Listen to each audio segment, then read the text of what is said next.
ada selimut mandi. Balut ya. Kemudian kantong plastik buat apa kira-kira? Buat Pembalut. Pembalut. Oke, selanjutnya perlak pengalas. Perlak yang kecil ya, nggak yang besar ya. Perlak pengalas, kemudian dispot. Sebentar harus gantung. Jadi apa? Ini buat apa? Ini buat nipis.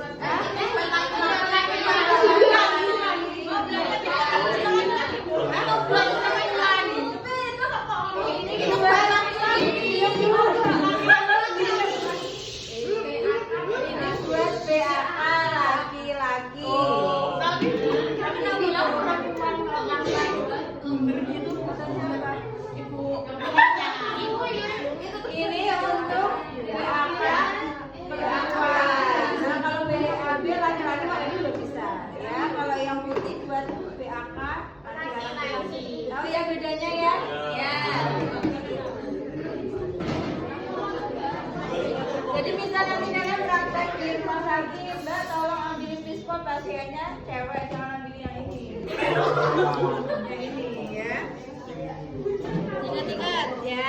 Kemudian setelah itu apa? Botol cebok itu ini. Ya. Setelah itu komposisi kapas. Buat apa? Buat membersihkan vulva. Setelah itu bengkok, kemudian untuk perawatan perineum kita pakai prinsip bersih, bukan steril, ya. Kenapa? Kan itu bagiannya kotor. Beda kalau luka kan harus steril, nggak boleh nggak pakai teknik bersih, ya. Kemudian setelah itu sudah sampiran, bila perlu sampiran itu kayak penghalang buat jaga privasi itu. Kemudian ada tisu kamar mandi, tempat kain kotor penutup, kemudian ada kasar dan betadin dan perlak dan pengalas. Kok perlaknya ada lagi? Kita langsung aja ya. Kita masuk ke fase orientasi. Selamat pagi Ibu. Pagi. Assalamualaikum. Perkenalkan saya perawat Novia. Di sini saya akan melakukan perawatan perineum ya Ibu ya. Tujuannya untuk membersihkan area perineum Ibu dan juga menjaga Ibu tetap nyaman dan juga mencegah infeksi pada luka perineum Ibu. Untuk waktunya nanti kurang lebih 10-15 menit ya Ibu ya. Kemudian untuk prosedurnya Ibu silakan mengikuti arahan atau instruksi dari saya. Bagaimana Ibu, apakah Ibu bersedia?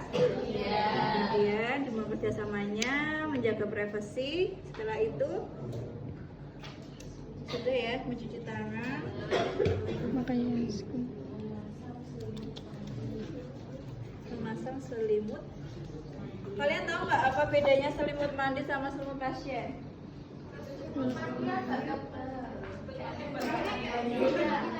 Kalau selimut pasien biasanya kayak ada lebih polos, tergantung rumah sakitnya ya, beda-beda ya. Tapi kalau selimut mandi kebanyakan lorek-lorek kayak gini. Ini oke. Kalau bu masalah urutannya dibenerin ya. Ini ganti selimut dulu kan? Iya. Selimutnya diminggirin dulu. Biar nggak basah atau kotor.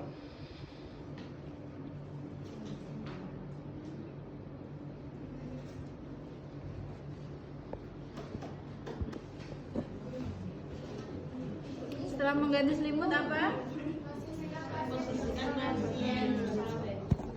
Tahu kan busara kumpel ya? Permisi Ibu, amin nggih. Tekuk kakine ini bisa nggak ditekuk? Enggak ada kakinya Ibu. Untungnya Bisa. tetap ya. Setelah memposisikan pasien, masak perlak panas. Ini dibuka aja ya, biar lihat ya. Permisi nggak Ibu, dipasang pelarian. Tolong dong, bantunya berat guys. Lepas celana dalam. Permisi. Aduh, astagfirullahaladzim. Kenapa, Bu? Ada Oh, iya? jarum pentolnya. Ayo, mejane siapa iki? Kenapa? Kenapa PJ? Jadi kambing hitam ya PJ ya. Bisa semester depan nggak ada yang mau jadi PJ loh kalau ini. Sudah, setelah itu masukkan pembalut ke dalam. Nah ini kan udah gini, itu udah pakai headphone belum ya? Belum. Nanti kita siapkan plastik. Apa? Sarung. Ya. Jangan ada yang moto loh ya. Fotonya saya. Oke, selanjutnya ini pura-puranya ada pembalut ya. Ini kita ambil, kita buang ke Plastik. plastik. Ya. Di situ udah belum? Tapi rumahnya sama kan Kan kiri. Saya udah baca tadi. Pakainya kiri dulu. memasukkan pembalut ke dalam memakai sarung tangan kiri. Ini pisaunya taruh sini ya. Di kiri. Kiri. Deng.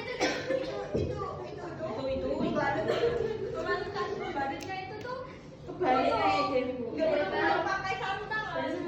Ya udah kita fleksibel aja ya, logikanya kan pakai sarung tangan juga kan.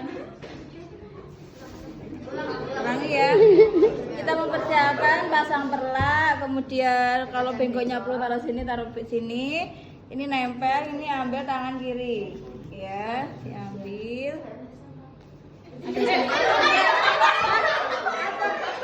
Jangan ditutup gini. Kan ini di sini ditutup.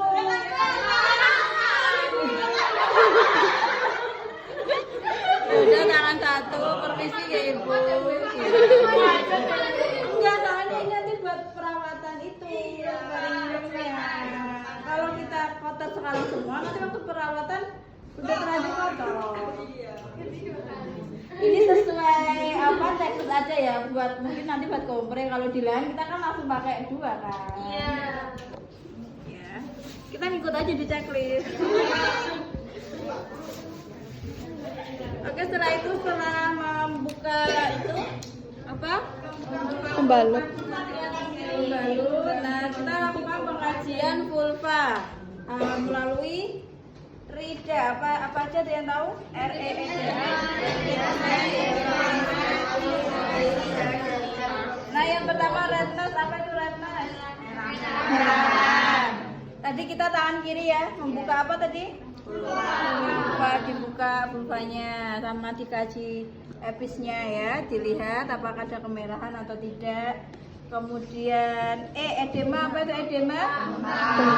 Terdapat pembengkakan apa enggak. Kemudian ensimosis, apa itu ensimosis? Hah? Pengeluaran discharge itu. Ensimosis itu memar. Kita lihat apakah ada perubahan warna keunguan atau memar karena perdarahan di bawah kulit. Ya, diingat-ingat ya. REEDA pertama redness, kemerahan, edema, yang ketiga ensimosis, yang keempat D-nya discharge atau cairan luka. Ya, itu bisa kita tekan pakai itu loh, yang kemarin saya ajarkan. Pakai apa, kasa ditekan apakah terdapat nanah atau tidak, atau pus. Kemudian yang terakhir yaitu approximation, terdapat sesuatu yang menutupi luka apa tidak. Ya kalau kalian susah ngapalin Englishnya, itu aja apakah ada kemerahan atau tidak. Misalnya Bu, ini tidak ada kemerahan ya, tidak ada pembengkakan, kemudian juga tidak terdapat memar, kemudian tidak terdapat cairan yang keluar ataupun nanah, contohnya tidak ada. Dan yang terakhir, tidak ada penutupan tepi luka, seperti itu ya. Kalau kalian susah redness, edema kayak gitu, nggak usah dihafalin Englishnya, tapi artinya aja ya. Oke, setelah itu memasang pispot. Pispotnya ini kita pasang. Permisi ya Ibu. Halo Mbak. Masang spotnya sampai ini ya, di bawah pantat. Ya. Setelah itu setelah masang spot, Ibu kencing. Ibu monggo Ibu pipis rien, sur, udah ya. Kalau nggak kencing kok. Kalau kencing ya udah nggak usah. Ditawarin dulu. Ibu mau pipis apa enggak? Nah, kayak gitu. Kalau iya Mbak. Setelah itu, setelah pipis kita cebokin pakai Air. enggak botol Botol cebok. Dicerot. Dipencet gini nanti keluar. Setelah itu Membuka rabies sampai itu nggak dibuka. apa? Itu nggak dibuka Bu. Yang buka bukan yang tadi pas pengajian ya? Bukanya sama di situ ini tuh. Bentar. Membuka vulva dengan tangan kiri tadi ya pengajian ya, kemudian memasang spot, meminta ibu kencing, mengguyur vulva dengan air hangat dengan tangan kanan sampai vestibul. Oh ini. Berarti yang tangan kanan kan pegang ini, tangan kiri ini membuka. Ya udah berarti gini. Maaf ya, ulangi ya. Tangan kiri membuka vestibulum. Tahu vestibulum? Iya. Tahu ya vestibulum? Sebelah mana? Bisa diambil nggak sih? Bisa diambil nggak? Nah. Mana itu vestibulum? Yang jendela. Coba, yang mana? Yang ini ya? Dekatnya. Labia mayora itu mana? Ini. Labia minora? Vestibulum? Sampai. Ini yang jendol. Kalau itu tanya kabrinya ya. Tanya Gusti Allah nanti kalau sholat. Oke, ulangi ya. Kemudian pasang pispot, kita membersihkan area perineum, yang kiri buka vestibulum, yang kanan membersihkan. Oke, setelah itu mengangkat pispot. Permisi ya Ibu, diambil pispotnya, jangan ditutup karena ada urinnya. Setelah itu memakai tangan kanan. Enggak, tetap dipakai. Tapi untuk tindakannya diperintahkan tangan ini. Setelah itu membersihkan labia mayora dari atas ke bawah dengan sekali ini ya. Jadi cara membersihkannya satu, ini pakainya kapas apa kapas di situ? Kapas. Pakainya satu kapas satu bagian. Labia mayora kanan buang. Labia mayora kiri buang. Labia minora kanan buang. Labia minora kiri buang. Kemudian vestibulum, perineum, anus ke bawah. Buang ya. Jangan satu gini kanan kiri, itu nggak boleh, nanti saya salahkan ya. Jadi satu kapas satu bagian ya, nggak usah diulangi 3 kali, kalian cuma ngomong aja diulangi 3 kali, nggak usah tindakannya sampai 3 kali, nggak usah. Kemudian setelah itu Membersihkan vestibulum dari atas ke bawah sampai ke atas. Lakukan perawatan dengan ini tadi ada luka pada perineum dengan cara mengompres dengan kasar tadi. kita dia dituangin beneran nggak? Iya.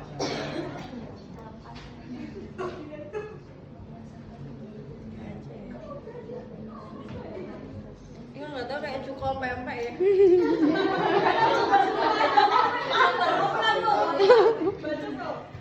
Cuko pempek. Nah, untuk apa namanya episiotomi, oh ya, untuk episiotomi dianjurkan yang medial apa yang ke samping yang mana? Yang ke samping atau yang ke bawah? Bawah. Ke samping. Kalau ke bawah Anus. nanti anusnya jadi robek, terjadi perobekan pada anus. Jadi dianjurkan kalau melakukan epis itu ke samping 45 derajat ke samping. Begitu. Kalau yang lurus itu biasanya kalau terdapat gagal janin, kalau enggak baunya susah keluar, ya itu biasanya dirobek yang ke bawah itu, tapi jarang banget yang dianjurkan soalnya yang ke samping, ya. Beda lagi kalau robek tadi, ruptur tadi itu bisa robek sendiri, jadi itu luka jahitannya lebih parah dan tidak teratur. Gitu. Kalau untuk tindakan epis dianjurkan yang ke samping, 45 derajat ke samping. Oke, tadi saya mana melakukan ini ya? Perawatan. Jadi kemudian kita kompres lukanya. Permisi nggak Ibu? Sudah, setelah itu? Udah ya? Lakukan 3 kali. Berapa? 3 kali. Setelah itu melepas. Melepas sarung tangan. Sebelum melepas kita bereskan dulu aja.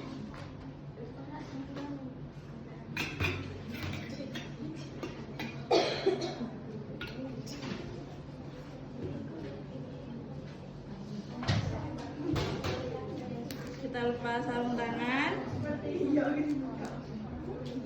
Setelah melepas apa? Memasang pembalut. Memasang pembalut.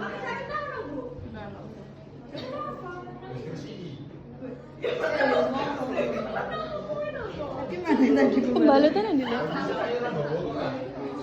Pura-pura udah ada pembalut ya, biar gak usah nempel. Kemudian kita bantu Memakaikan. ini lepas ya tadi. Kalau misal pasiennya pakai rok, bisa dinaikkan aja roknya, beribuin pakai celana. Biasanya kalau ibu-ibu mau pakai jarik ya. Tuh, permisi ya ibu ya, dibantu pakai. Ganti selimut. Tambahin aja. Nggak usah ditambahin buat apa ya? FBE aja, for your information. Cukup tahu gitu ya. Jadi kita ikut checkup aja, tapi nanti kalau dilihat tetap diganti selimut pasien. Yang ini nanti dibawa ke ini. Tempat kotor ya. Oke, sudah sampai sini ada yang tanyakan? Karena ada 2 pantum, silakan pinjam 1 set lagi biar bisa maju 2. Berekis. 2 orang aja. Biar memastikan bagaimana perasaannya setelah saya bantu mengganti pembalut, kemudian membersihkan area kewanitaan ibu, lebih nyaman Mbak gitu ya. Baik Bu, nanti saya akan kembali ke sini untuk melihat keadaan ibu. Karena udah selesai, saya pamit dulu ya Bu. Assalamualaikum. Waalaikumsalam.